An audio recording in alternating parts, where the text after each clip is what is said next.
I can actually see people who are eating success up, and it's a poison. I see people successful, and when they get on the gram, they ain't said nothing about God and how God elevated them. I'm like, yep, you won't be here long. Yep, you building your own little kingdom. That's about to come down quick. Are you hearing what I'm telling you? Oh yeah, this is about you. You about self. You about to run out of fuel. You can't possibly go 30, 40 years on self. Self wasn't designed to go 30 years. For the wages of sin is death. That self always ends in death.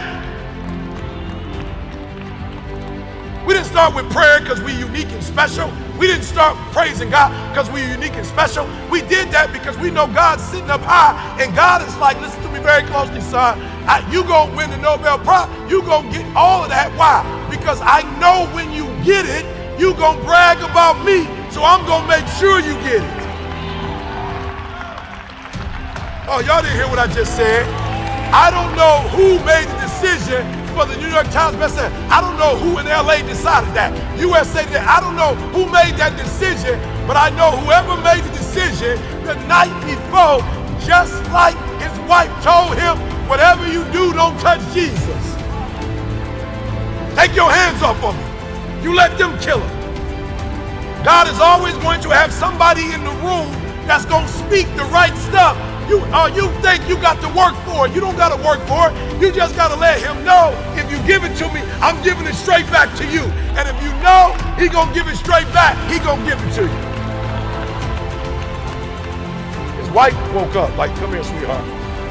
You lost your mind. You let Caesar convince you to kill this man. I promise you, if you kill this man, that blood going to be on us. Not in the church. It wasn't no church.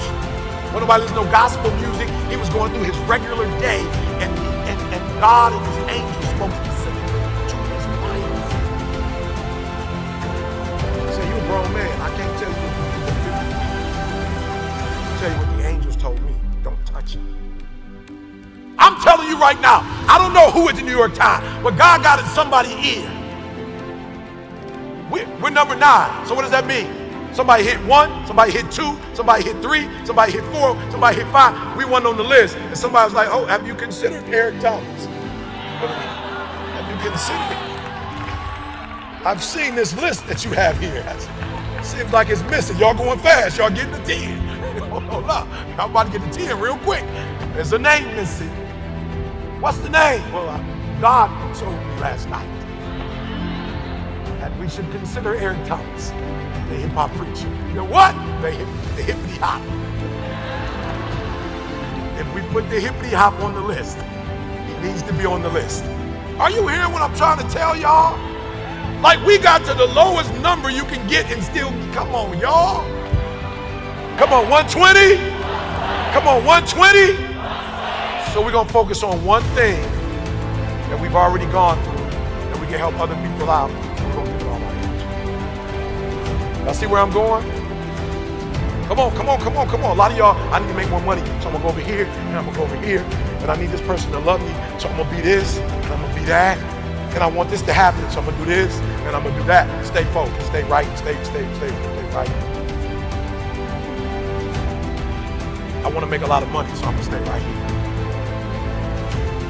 I want to make a lot of money, so I'm going to stay right here if I can. I want my spouse to love me, so I'm going to be predictable. I'm going to stay right here. Come on, y'all. So Didi was like, you know, Eric is a very high flight attendant, so he's very emotional. I'm not. But Didi was like, yo, I found myself keep fussing and cussing. And I don't literally cuss, but fussing. She was like, I found myself fussing too and cussing. She was like, yo, I had to stop because I'm not even doing it. So Didi was like, there's no way God is going to be able to bless our marriage and rid it of arguing if I join in with something that's not even my gift. That's his gift, of getting loud and being passionate. I don't even do that. So watch this, y'all. My wife got laser focus and stopped fussing and cussing and arguing. She got laser focus. She prayed and God gave her the answer. So every time I'm like, she's like, oh, She don't even say nothing. She just get her phone and start recording. Like, oh, no, keep going. I'm about to put this online. Oh, no, they need to see this Eric Thomas right here. We're going to put this up on the next podcast.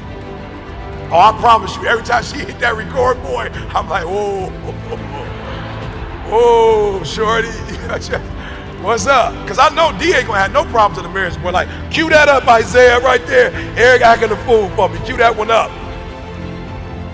She switched the game and stopped coming over to me fussing.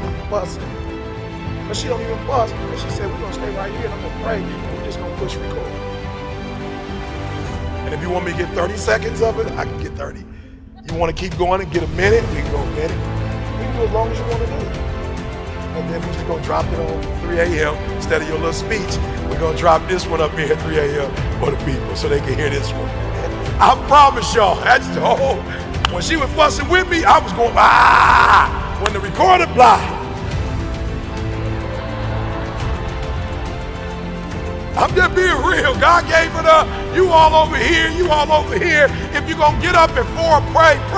If you're going to get up at 6, pray. If you're going to get in your word, get in your word. It doesn't matter what everybody else is doing. Stay predictable. Stay consistent. And then God going to open up doors. Am I talking to somebody? So we got the 3 things. We're going to go 120. And we're going to stay where we're supposed to be. We're going to stop letting things pull us out. So you here. So figure out one of the 3. Figure it out. Figure out what's that thing you've gone through that when you overcome it. You know what some of y'all trying to do? Some of y'all are trying to be a poster child for something you haven't even overcome. I'm just being real. Like, the reason why people fool with me, because this really what happened in my life. And I really overcame. Like, I've really forgiven people. I ain't on that. I ain't holding nobody hostage. I really don't have no expectations for people. Not in a bad way, but I'm not gonna put my expectations on you. Like, I ain't on that. I'm really free. Like, I'm really like, people say you wrote the book, it was so much transparency. It could have been more if the publishing company could handle it. And you ain't seen transparency yet. And why am I transparent? Because I'm not a slave to you. I'm not a slave to your image of me. I'm hurt. I'm struggling. I'm human. I didn't have the best situation my whole life. Like, this is really what happened. I don't gotta fake what happened. This is really what happened. And you rock with me because you like, yo, he really is.